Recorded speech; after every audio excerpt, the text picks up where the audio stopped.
and she says, golf is the friends you make along the way.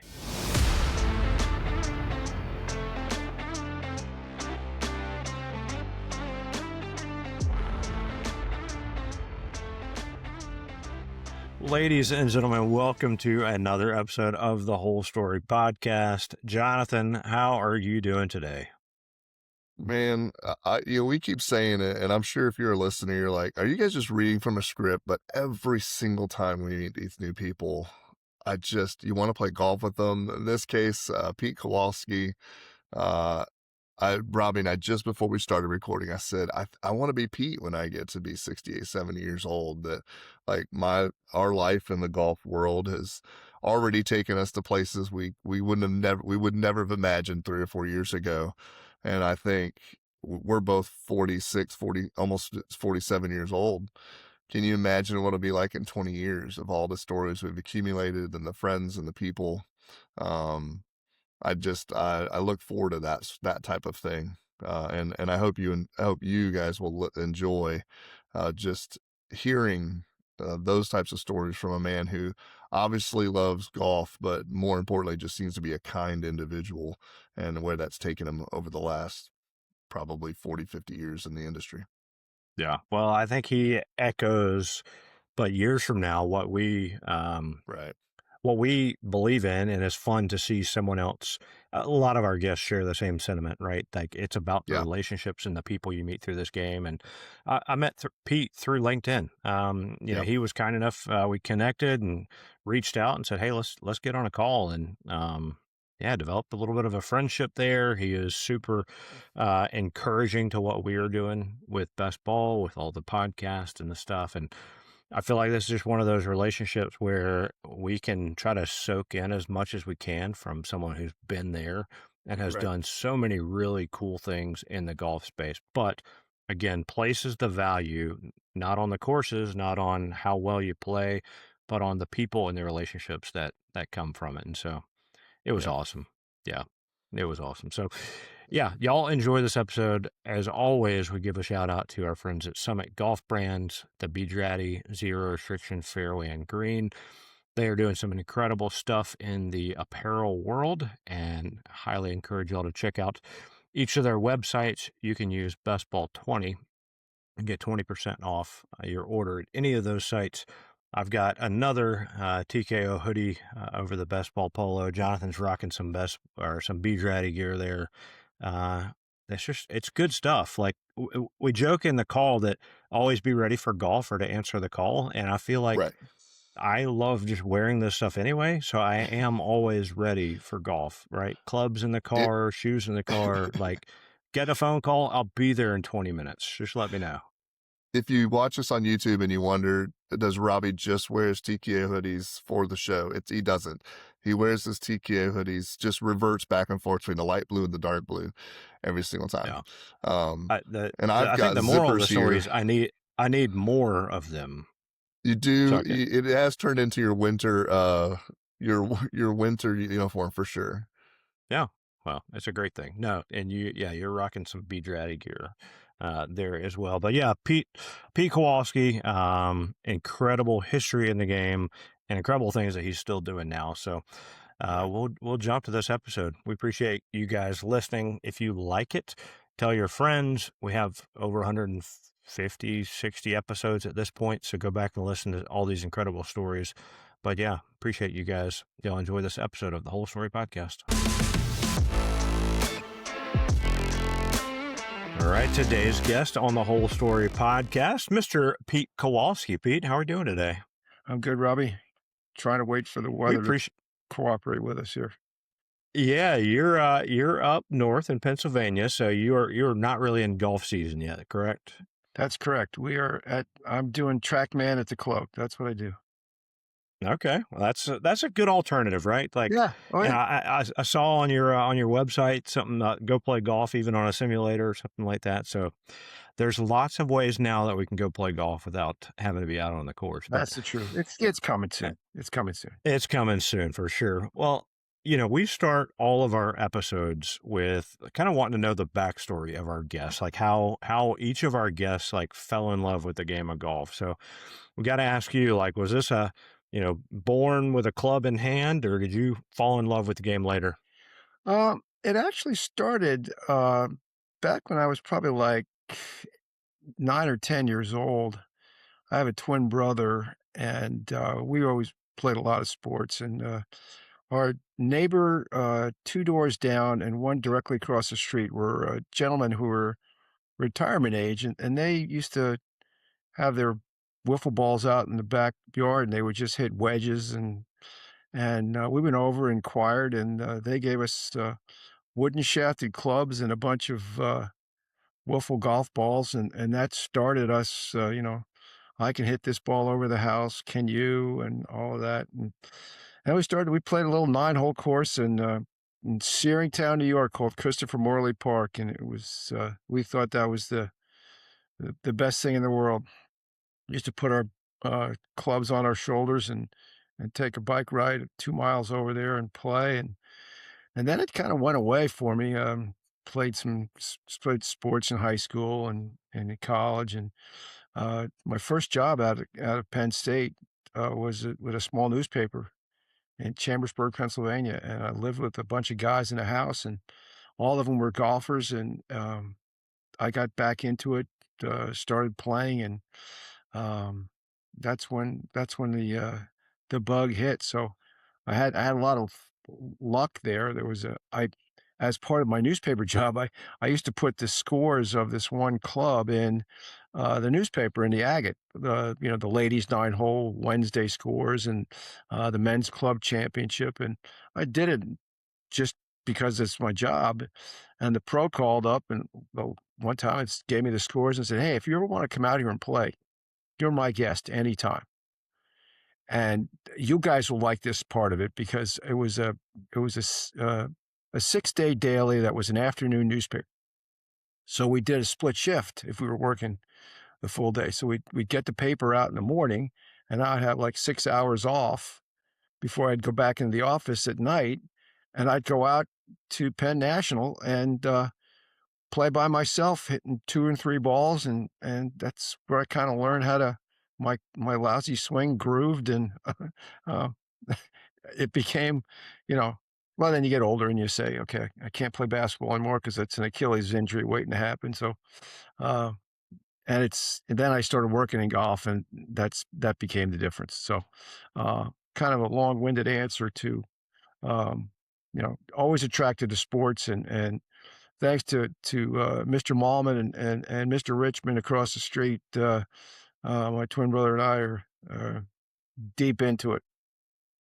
I was just about to ask, are you still able to hit the ball over the house better than your brother, or is he a pretty good golfer too? No, my brother retired before me, so he has an edge in a number of rounds. Although, because I worked for so many years at the USGA, I was always his go-to for, "Hey, we're going to this place. Do you know somebody at," you know? So would always set up golf for he and his buddies, and, um but we're about the same. We'll see. We've got a trip with 2 other guys for Ireland in June, so, we'll see how that goes. It usually evens out. It's like whenever you play with your friends, in the end, it evens out, that's just the way it goes. Now, do you Well, and your brother team up, or do y'all have to split up? We play different games, and we ended up, usually play, the 4-ball matches or something, with everybody. When you play with everybody, and it comes down to That's good. it's for steaks, it's for scotch, it's for, that's nothing. Where Fun. where are you playing? I'm curious. We're going to Northwest Ireland. We're playing from, Carn all the way over to County Sligo. Uh, so it's, I have, through my work at the USGA, I met a gentleman by the name of, John Garrity, who spent many years working, for Sports Illustrated, and, John's a terrific guy. I actually call him the world's tallest nice person, because he's like 6'7", and he's always smiling, he's always doing something nice for somebody, but he wrote a book many years ago in his time at Sports Illustrated called Ancestral Links. And he found out that his family was originally from Belmullet, Ireland, which is where Carn Golf Links is. And some friends of mine from the USGA and some newspaper guys went and played golf with John a few years ago, and they did the same kind of loop. So we're just following in their footsteps and using um, their map to get around. And it's I'm looking forward to it. It's gonna be a blast. I love links golf. It's so Have you been there before? yeah, yeah. Um, Okay. played in the Dublin area, Okay. back about 6 or 8 years. But not Karn yet. Not Carn, no, no. Okay. Jonathan and I played it about a year ago in April, and Yeah. it's amazing. It You are going to have an incredible time. And it's funny, our two caddies that we had, one was named John and one was named Gary. So How about that that? yeah, but no, Fiona, Jerry Maguire there at Karn, they're going to take great care of you Yeah, guys. I Y'all are going to have we so actually much booked fun. a trip through Northwest Golf Links, Yeah. with Dave, from there, so, we're looking forward to it. They're gonna take care of us. We're gonna do some, clay pigeon shooting. We're gonna do the Cliffs of Moher. We're gonna do some, scotch tasting and, in addition to the golf, so us old Sounds like a guys, good we time. can If only we handle get so much, you know?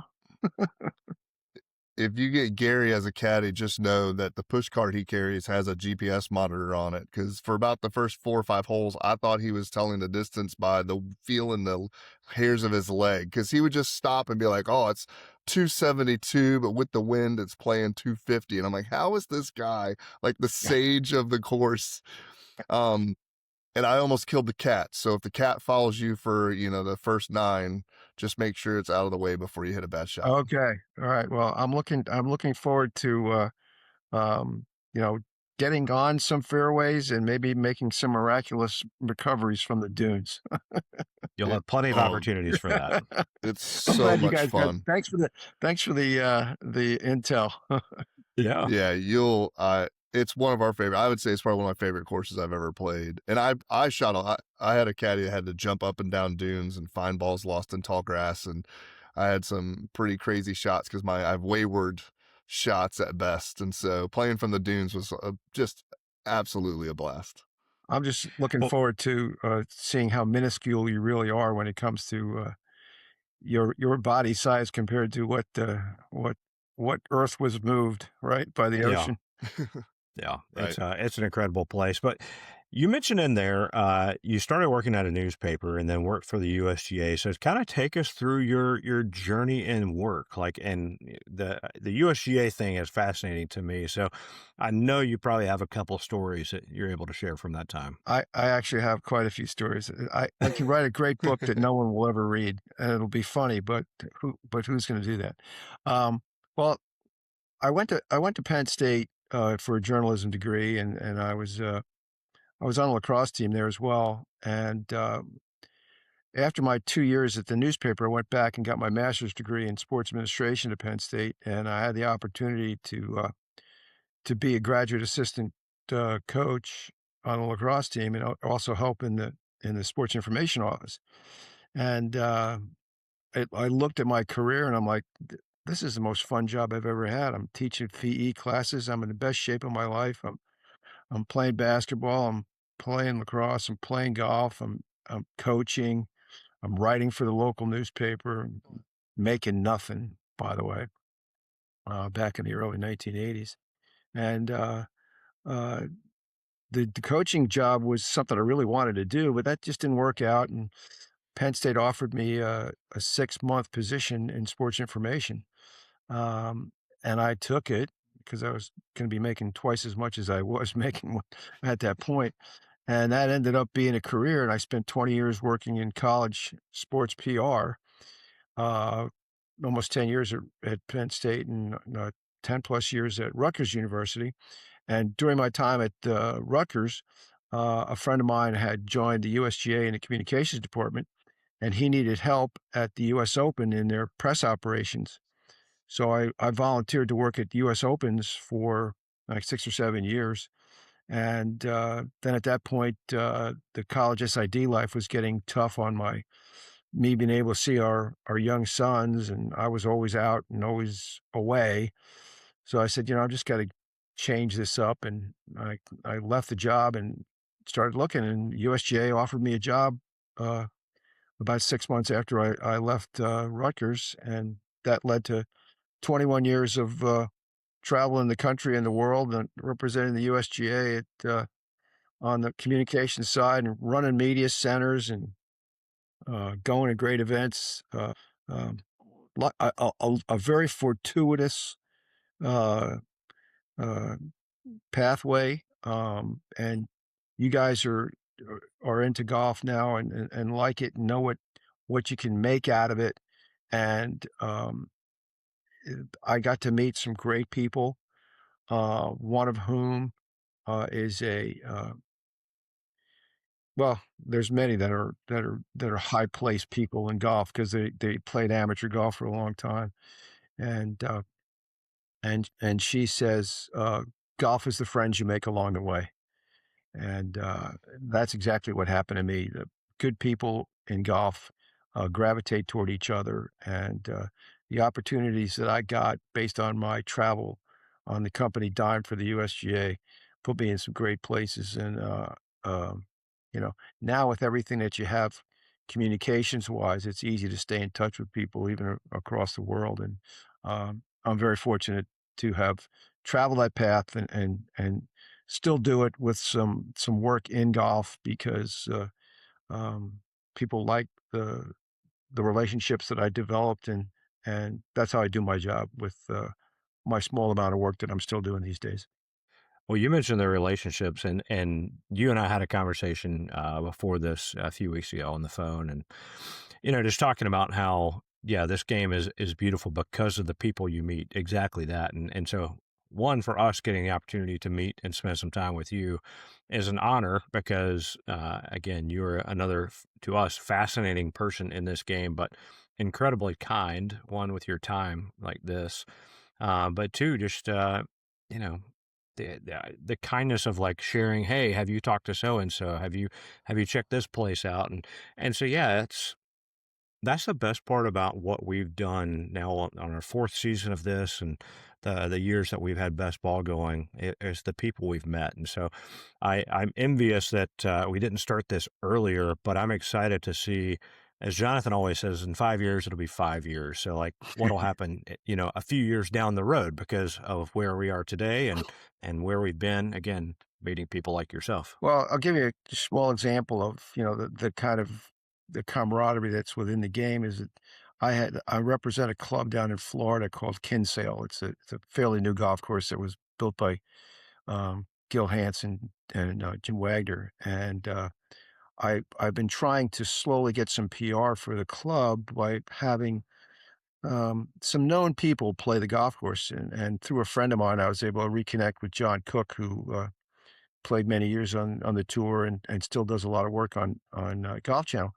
And John was going to play Kinsale on Saturday morning this past weekend with his son, and I was excited to hear what John was going to say. And you know, um, very early Saturday morning or Friday afternoon, he texts me and he says, "Hey, look, I just got these two phone calls that got placed on top of me for work, and I just can't make the window when you've got me set up to play golf, and I apologize, I'm not going to be able to make it." And I was, I had trumpeted that good news to the director of golf operations at Kinsale.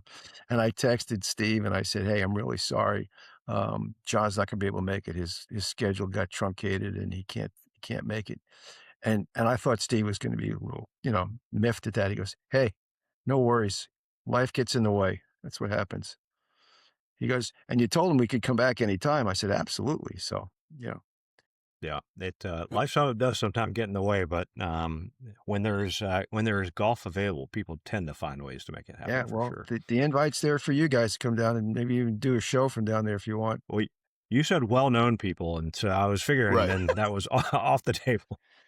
Well, So the way golf news is consumed these days is a lot different than when I started working in college sports, and podcasts are, on somebody's phone as they're driving the hour to go from one place to another, and,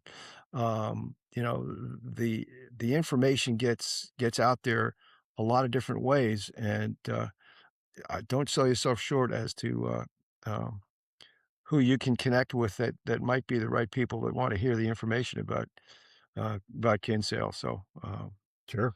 Well, Well, we love telling and sharing stories, so we're all for it, and excited to get this one out there to share yeah, your story. So, yeah. Jonathan, what you got? uh, I'd love to hear your perspective though, because I mean, you just mentioned the beginning. You were literally inputting scores on a Wednesday afternoon paper of the ladies' club, and then now, let's call it at least 5 years later, you've been in this industry, and technology has changed. The media has changed.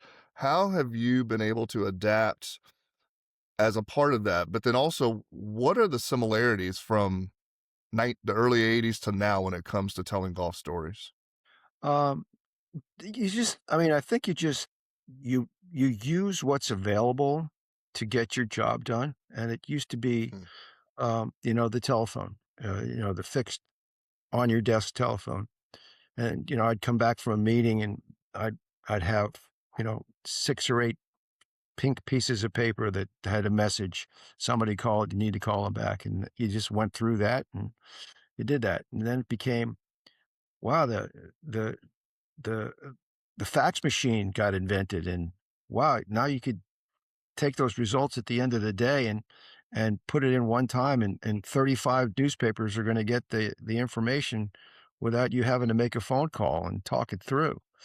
And then cell phones came in, and then the ability with your laptop became, things that now you adeptly try to handle all of those pieces of information, those those avenues of information that you're trying um, to get your information and your research, and then to spit it back out to whoever you're trying to get it to. And like I said before, the consumption of information is different based on generation, and I live with my 89-year-old mother-in-law, and she has to have the printed newspaper open on the kitchen table when she's eating her bananas and cottage cheese and, sipping on orange juice.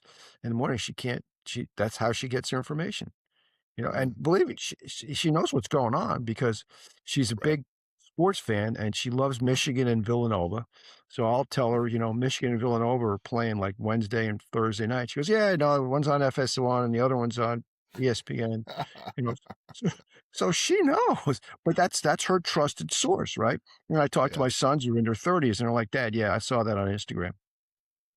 So, Yeah. um, but I think the thing that stays the same, Jonathan, is a good story is a good story is a good story, Mm, right?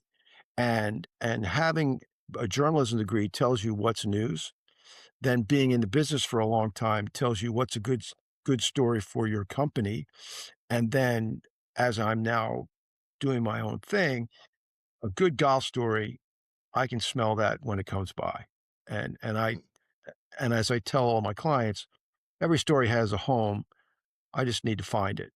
And it could be mm, your podcast.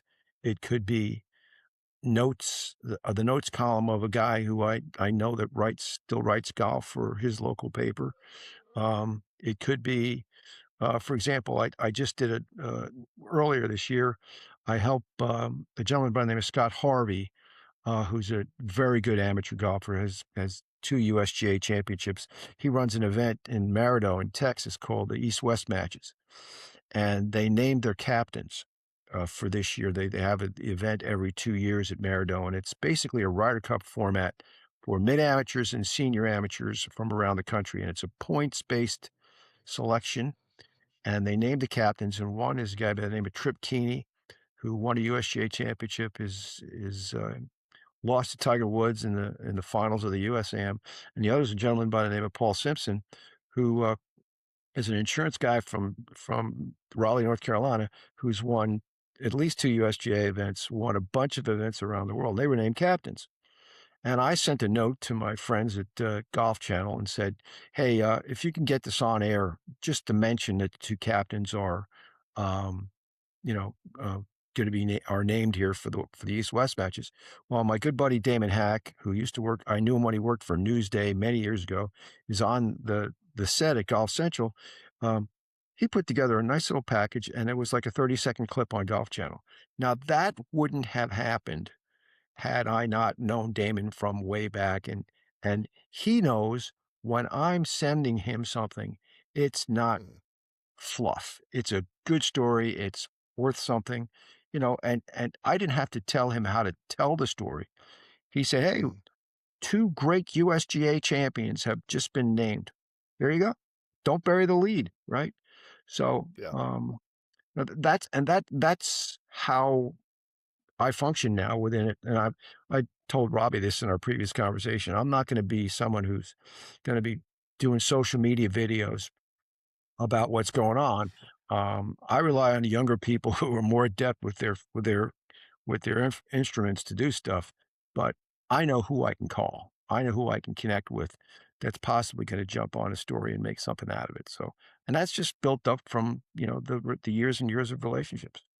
I Do love you your comment. I loved your comment about being able to smell a story out. And I'm curious if you could kind of take us through that. When you see something, what what is the trigger for you that says, "Ooh, there is something there, and I want to get that message out"? Um, it's your typical journalism. What's gonna make somebody go, "Really? I didn't know that." Or what's going to affect the most people?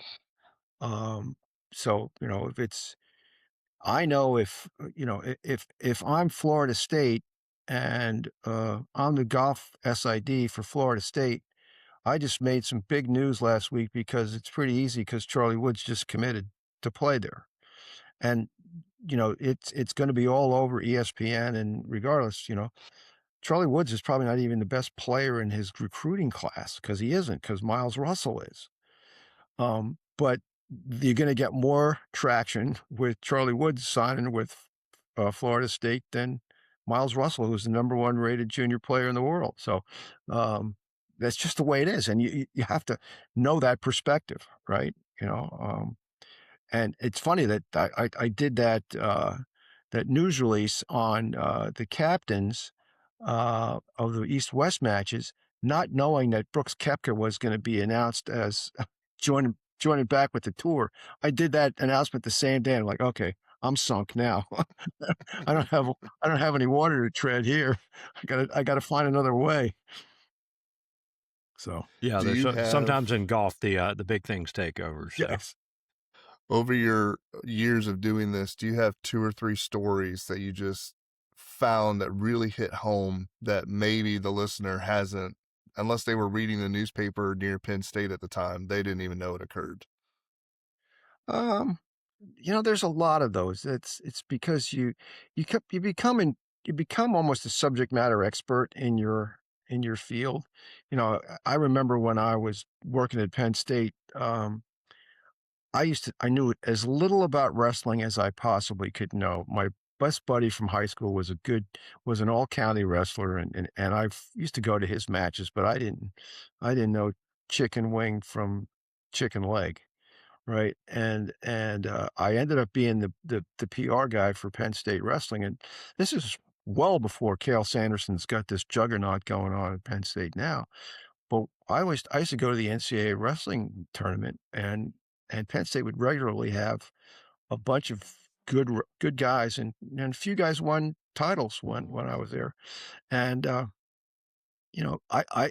you would find the right way to get that story out, and you know whether it's the guy who was the lead weight class guy who ran out there and did a backflip before the matches started and got the crowd fired up, and then would pin his guy in 30 seconds and get everybody fired up, and who I still stay in touch with now because he's a fellow Long Island guy. But that I could it's almost, Jonathan, I don't wanna not answer your question, but Yeah. it's kinda like I've been so lucky to have played so many golf courses that are higher quality because they hosted USGA championships, someone says, "Well, what's your favorite course you've ever played?" It's not like what's my favorite ice cream, or it's not like who's my favorite kid. It's like I have to go, all right, narrow it down for me. What's my favorite Seth Rayner golf course? What's my favorite Fry and Stracker golf course? What's my favorite Donald Ross course? Because I can't tell you. It's um, you guys play golf, so you know it. When you're playing with somebody you like, it really doesn't matter where Yeah. you play, but it sure as hell Right. helps the memory if you're playing someplace like Pebble Beach or Torrey Pines or the Olympic Club. So um, I could probably bore you guys to tears with stories that were fun to do, um, but it's usually um, by taking a look at the broad perspective. An example would be that every one of the USGA championships that we worked, we would do something called storylines, and we would go through the biographies of every player in the field and pull out the human interest stories of the field, not just this guy's won so many titles or this gal's a four-time All-American.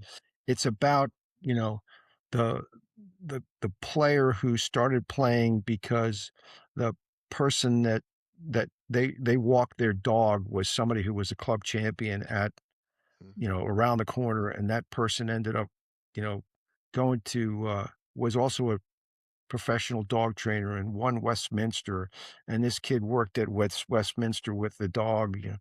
I'm just spitballing here, but those are the kind of things that Yeah. you guys are shaking your head going, "Yeah, that's a pretty good story," but that's Oh, the kind of stuff we or like two brothers hitting wiffle balls with their neighbors, right? Right. Yeah, Like yeah, that's the story we love. It's like where did it begin? How did you find the passion, or the passion of what you enjoy and what you yeah, end up doing? And yeah.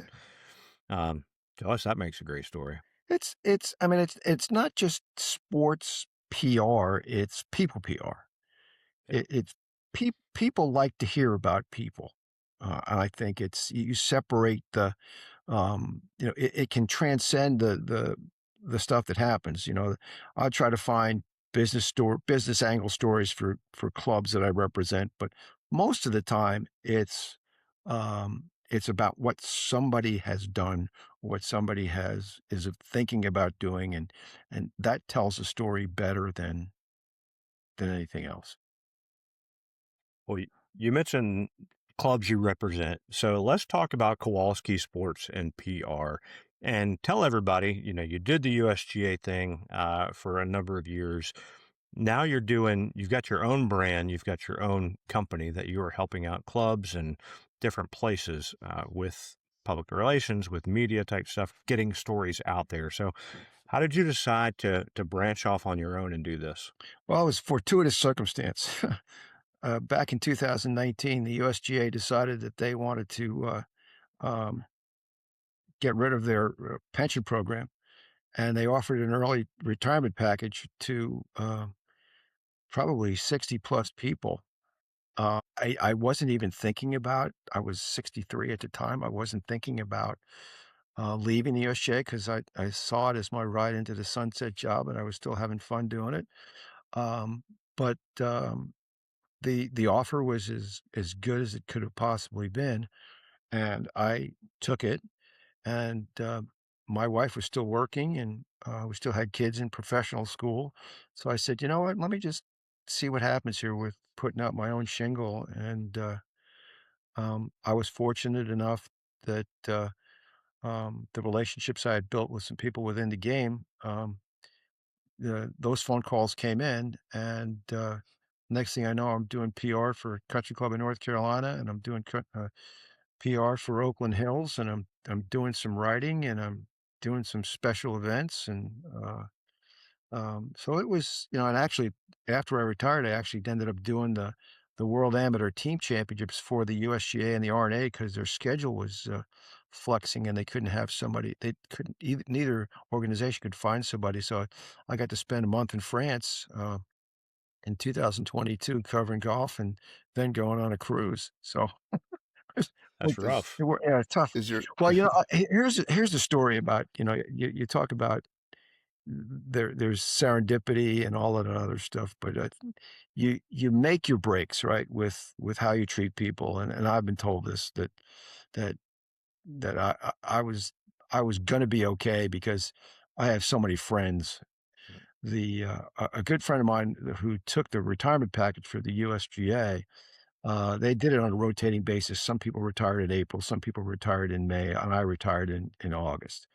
And I asked my friend, I said, what's your best advice about, the first day of not being on the job? Because all of us had been working there at least 15 plus years.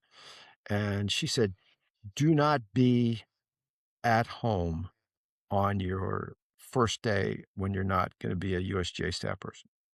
So my wife and I decided we'll just go down to the New Jersey shore where my mother-in-law has a place, and we spent the weekend there. And that Monday, my phone rings. It's a friend of mine who does PR in golf. She actually her company just finished up the PR for and the media center operation for the AT&T at Pebble Beach. And she says, your phone's going to ring, and I want you to listen to what the person's going to talk to you about. And the call's going to come in about 10 minutes. And I said, okay, what's it about? She goes, I can't tell you. So we hang up, and 10 minutes later, my phone rings, and it's this gentleman who's running a golf, something called the DR Golf Exchange, Dominican Republic Golf Exchange. And it's an event that's for media, marketing, and hospitality people in the Dominican. And they want me to do someone has backed out of the press operation that they're going to have for the people in the group. And can you do um, a PowerPoint and a presentation about returning from a negative situation and getting back to the positive? There was a time there back in the late 20 teens where there was some deaths on the beach from alcohol in the Dominican Republic, and they wanted to know how that people could recover from that. So I did that, and I said, well, what do I need to do? They said, well, you just need to do a 30-minute presentation, and you'll be playing some golf, and you'll be staying at a resort, and you'll be having some dinners and drinks and all. And I said, well, when do you need it? And they said, well, the event is next week. And I quickly put the phone call on hold, and I said to my wife, I said, you're not going to believe this.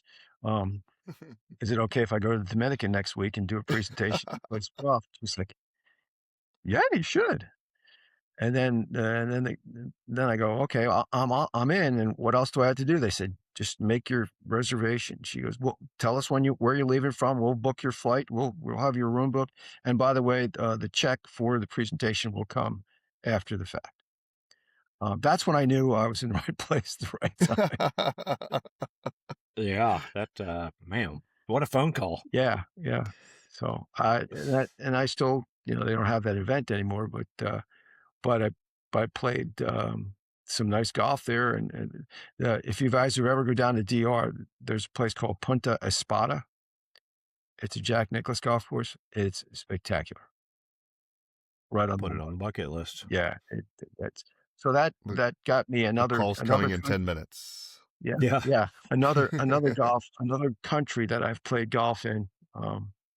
That was a COVID project. I started tracking how many golf courses I played and what countries I played in. So that's awesome. Well, tell us about some of the other clients that you represent. Let's give them a little airtime and kind of what's good happening with some of these brands. yeah, so there's Kinsale, which is the new golf course down in it's a basically a tribute to CB McDonald and Seth Rayner. Most of the holes are kind of looking like one of the template holes that those guys designed, whether it's the knoll or the cape or the bottle or the lion's mouth or one of those. And it's on a flat piece of property in Naples, Florida, and it looks like a links course and it plays like a links course. It is a absolute fun, and it's high end private. There's only 250 members, and they paid a lot of money to get in, and that's their oasis in the Naples area. Well, I was lucky to go down there, before the PGA show and play there a couple of times, and it was, a lot of fun. The other course that I've been working with, is, called Pandian, which is, a golf course that's in process right now. It's being built by Kyle Phillips on top of, Old Corkscrew in, Estero, Florida. So and that's another high-end, lower membership number golf course, that, I actually have some information I can send you about that. There's a new little thing that's going on with that that I can send you. And Nice. then, I also spent some time doing some writing for, Global Golf Post in a small, publication here in Pennsylvania called Golf Northeast Golf Pennsylvania. Um, and, I also have, the East-West matches, in Maridoe and every other year in November. And, lastly, I'm fortunate that, the Royal and Ancient in St. Andrews, Scotland, asked me to come and be a United States press agent for their Women's Open, 3 Wow. years ago. Basically doing the same thing I used to do for, the amateur championships of the USGA is tell the story of the championship through the players and through the American players. And I've been doing that. I did it remotely, the first time when the AIG Women's Open was at, um, Walton Heath, and then I was able to go to, St. Andrews and cover Lydia Ko's win at, the Old Course. And, last year, Miyu Yamashita from Japan won at Royal Porthcawl in Wales, and I'm hoping the R&A has, been very kind to me, and I'm hoping they include me on the travel squad to be able to go to, Royal Lytham, this year where the AIG Women's Open is gonna be played. That'll be another event, and that'll probably be uh, there'll be some planning on the front end or the back end of that to enjoy the part of the world that I'm gonna be going to. Um, so those are the things that I spent and I actually spend a good amount of time, um, being a counsel to young people who wanna get into the golf industry. I spend a lot of time helping people and have a good network of people that I'd say, "Okay, this young person is interested," and, as a matter of fact, one of the people that I just tried to help get into golf is an NFL football player. Um, Wow. his name's Dan Chisena, and he plays for, the Carolina Panthers. He's on their practice squad, but his wife, was a they're both Penn Staters. His wife played women's lacrosse at Penn State, and she reached out to me many years ago and said, um, "I heard about your name from folks at Penn State, and I wanna try to get into the sports industry, and can you help?" And Brittany got a really nice job with Red Bull, and, um but now she's a mom, and but Dan wants to get into golf and wants to try to do it in Arizona. So I spent some time doing that and reconnecting with old friends who I can call and say, "Hey, look, I got somebody who's interested." And somebody did that for me a while ago, so it's nice to be able to do it for somebody else. That's I extremely want kind of you. I want to retire like you're retired, man.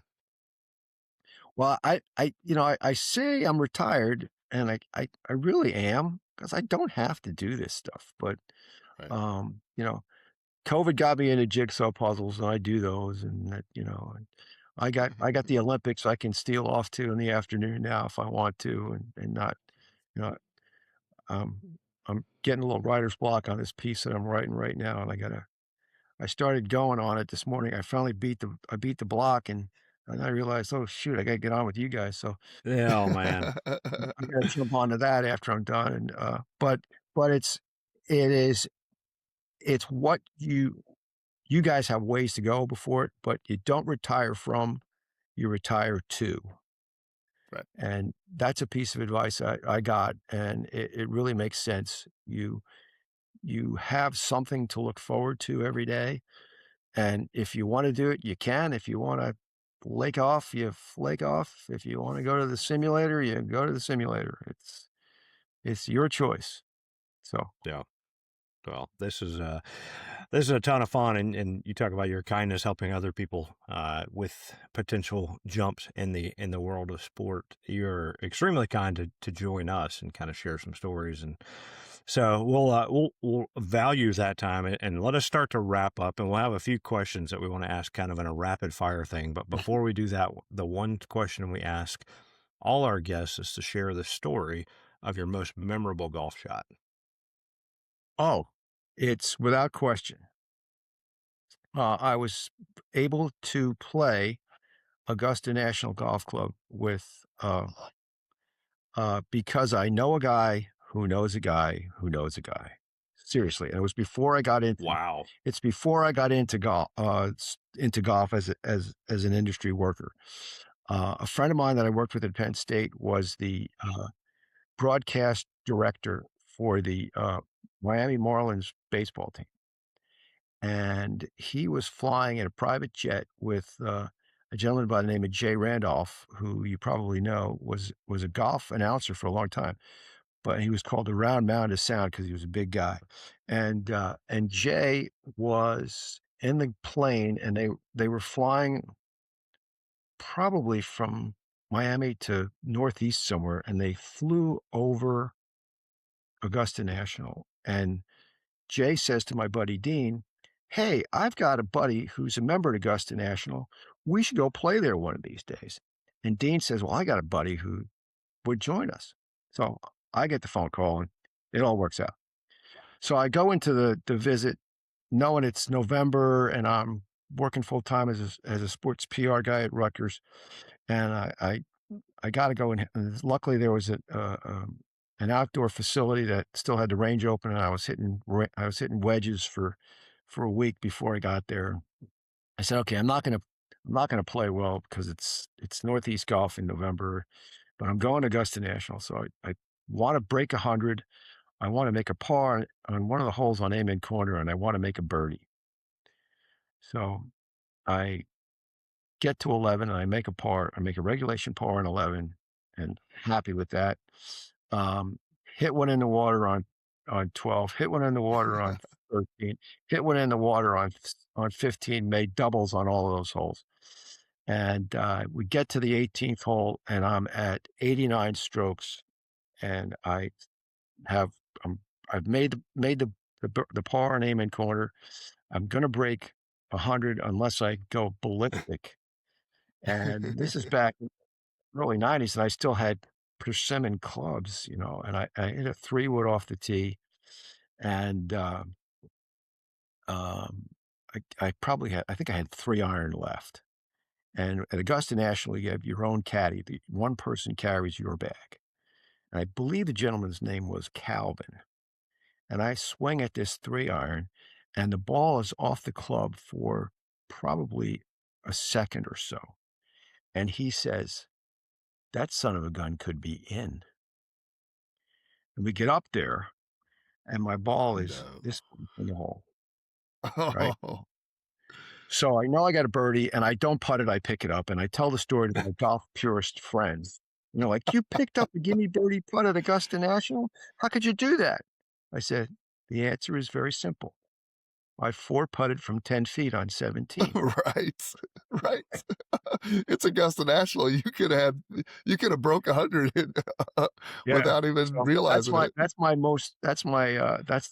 golf shot of my Oh, life, to be honest with you. That's so there's good. that is so good. Just be able to get there and play, right? Yeah. That's the biggest hurdle of all. So, Yeah, you'll appreciate this as a communications guy. So Jonathan and I with Best Ball, we've now for the last 2 years applied for media credentials Yep, because we would love to go do the human interest kind of stories like you're talking, right? But not only from the golfer's perspective, but just even chatting with patrons as they walk through the gate, standing in line, like right. to hear, "Hey, this is my first time. This I brought my dad, I brought my son, right. daughter, whatever." And we're 0 for 2 in earning our credentials, but Yeah. someday we will get them. Well, There's a I don't know what their credentialing policies guidelines are, but that's been in flux for the last 10 years about how who's considered media anymore, right? I mean, there's not too many golf writers anymore that are, dyed in the wool like there used to be. Yeah. When I first started working at the USGA, there was the golf writers were the guys that covered college basketball in the wintertime, and then they covered golf in the summer. So it was there was a lot of them. Yeah. Jim Nance, but from the writing room instead, right? Yeah, Go from the and Final Four to the Masters booth. exactly. That's a good call. Yeah. Yeah, Yep. exactly. Well, I live here in town, and I still don't know a guy who knows a guy who knows a guy to get onto Augusta. Well, I guess there's if I can help you, I'll try, but that's a long shot, Jonathan. Oh no, no, it's difficult, and I'll tell you what. I'll promise you this: if I need a fourth, I'll absolutely give you a call. We'll But make sure to work here's that the out. other part is, when I worked at the USGA, I would get requests for tickets for all big events, and the US Open was one I could help with, and people would always ask me for tickets to the Masters. And I knew a bunch of people who were members who were, the executive committee of the USGA.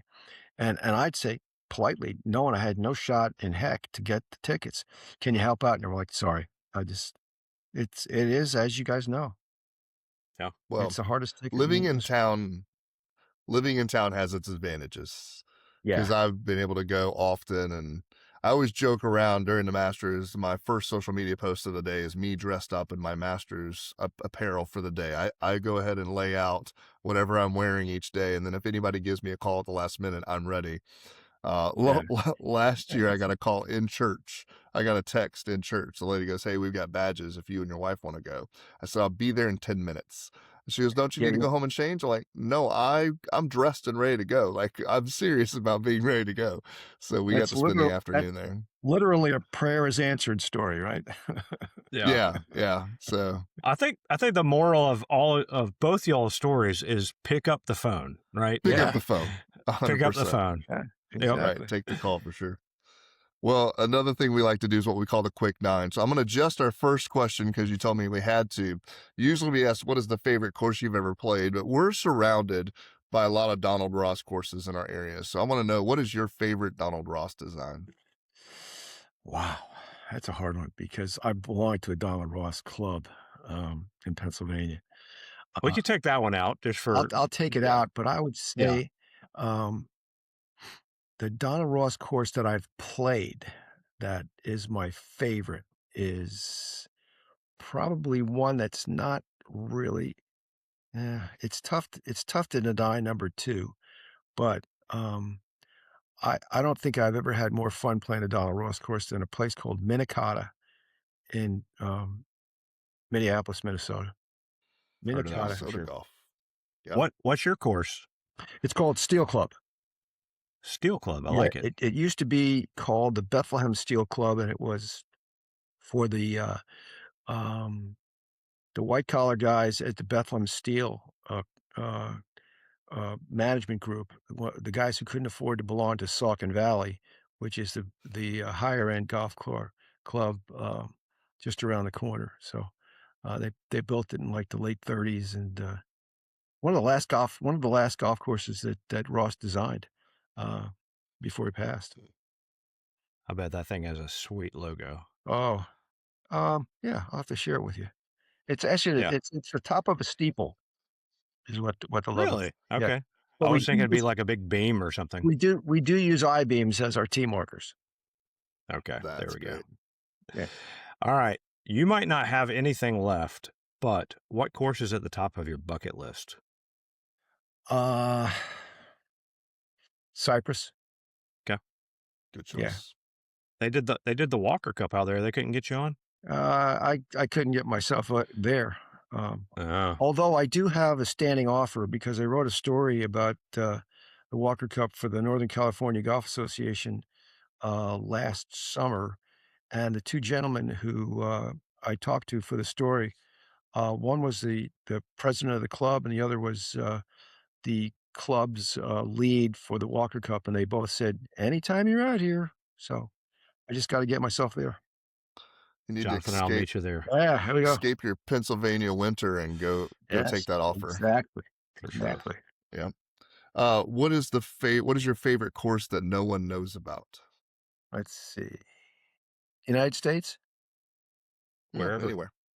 Uh, and I believe this golf course might be a Donald Ross course as well, but it's in Kansas City, Missouri, and it's called Indian Hills. And I worked there at the 2001 US Girls Junior, and Christina Kim set a scoring record, and she didn't even win it that year. I'm trying to remember the name of the girl who won it. But, but it was just so much fun, and I got to one of the reasons it stands out for me is because I got to play it with, a woman who was on the USGA executive committee at the time, who was a former LPGA player by the name of Mary B. Porter King. Mary B. is a big golf person in Hawaii, but she played, on a tour for a long time, and, I got to play golf with her, and she actually delayed she was gonna go out and play, but I was still finishing my workup, and she said, "Pete, I'm gonna wait till you're finished playing, and let's go play Indian Hills," and we did, and it was so much fun, and then the burn ends at the end of the day were also pretty darn good, if I Oof. remember. That sounds Now you're perfect. talking. Yeah.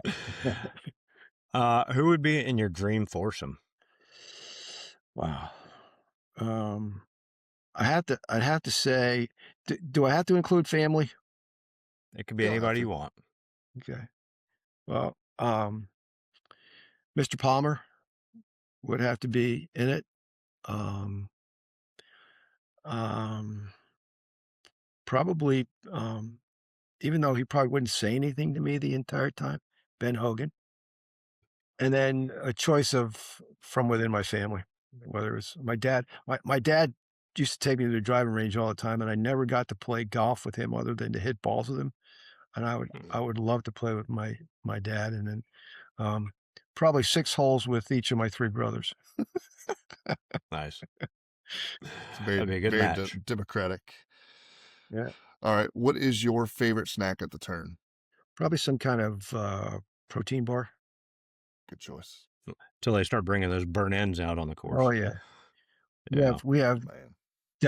devilishly good, but really bad for you hot dogs that aren't we actually don't have a turn at our place. They call it the triangle because you hit it at the 3rd tee, at the 8th green, and at the 11th tee. So, that's pretty good. This is Jonathan's type of place. Yeah, Yeah. yeah, If I can grab food every couple of holes, yeah, that's my you'd favorite type like of it too. golf. Yeah, Yeah. we're it's usually, well, there's liquid there too, so Yeah. All right. Well, we briefly talked golf course logos earlier, so we got to ask, what's your favorite golf course logo? Mm. I I think it's probably Marion. Yeah. Yeah, Yes, mentioned a lot. incredible one. It's tough to choose. That's a tough one to All right. choose 'cause, there's and I actually did a story a couple years ago on a young lady who, is that's her business. She designs golf course logos, and she's done Okay. some she actually had she might have even done the one that's on your shirt, Robbie. I think she might have done For Lido. Lido, Yeah, and might need to chat with her. yeah. Good I'm trying to remember her name. I did that story a couple years ago. That's what I can use my age as an excuse not to remember her name. I should. Yeah. She's from Yeah. Minnesota. She's in Minnesota. Yeah, she's from Minnesota. I think is it Olivia? Olivia Herrick, yes. Yeah. Olivia Yeah. Herrick, yes. I met her here, well, at Sand Valley actually, And as a part of a media event there for mm, the Commons. The new 12-hole course is yeah, coming. yeah. So, yeah, she's great. She's really talented. I mean, the Yes. way you can digest what you're trying to portray from it, what everybody's yelling at you word-wise and make it into a recognizable and likable thing, you know? Yeah.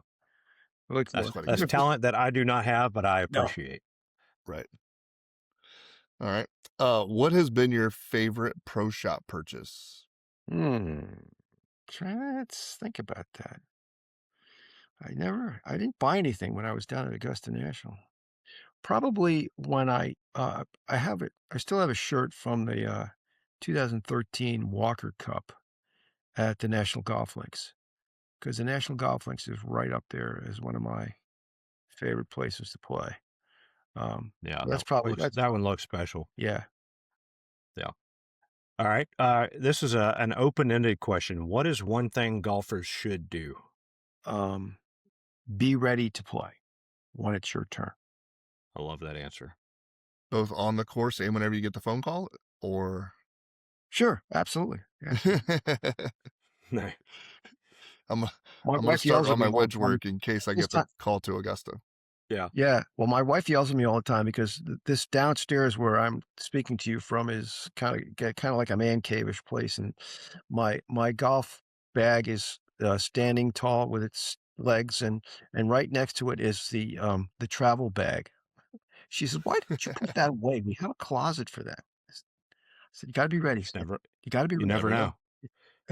know. If for some Right. reason you have to go out the house running, you know what to grab. Yeah, All right, our last question. Finish this sentence. The best part of golf is.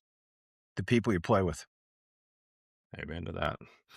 Amen to that. Pete, this has been a lot of fun. I feel like we could do multi-parters of this thing or just Right. keep you forever to ask questions because you just have some incredible stories just from a great history in the game with all you've done. So we do really appreciate you joining us today. Well, I like the questions you asked, those are fun, and, I'm glad to help in any way, I will say this, that, my both of my sons they're both in their 30s, and they like golf, based on the fact that their grandfather got them into it and played a lot with together, um, and, they'll spread the word about this podcast because, it's about stuff that they would like to hear, and they have buddies that, are of the similar mindset, so Well, we appreciate any and all of your expertise, wisdom, and suggestions. We will have phones ready to answer if you have thoughts for us. So, alright, that sounds good.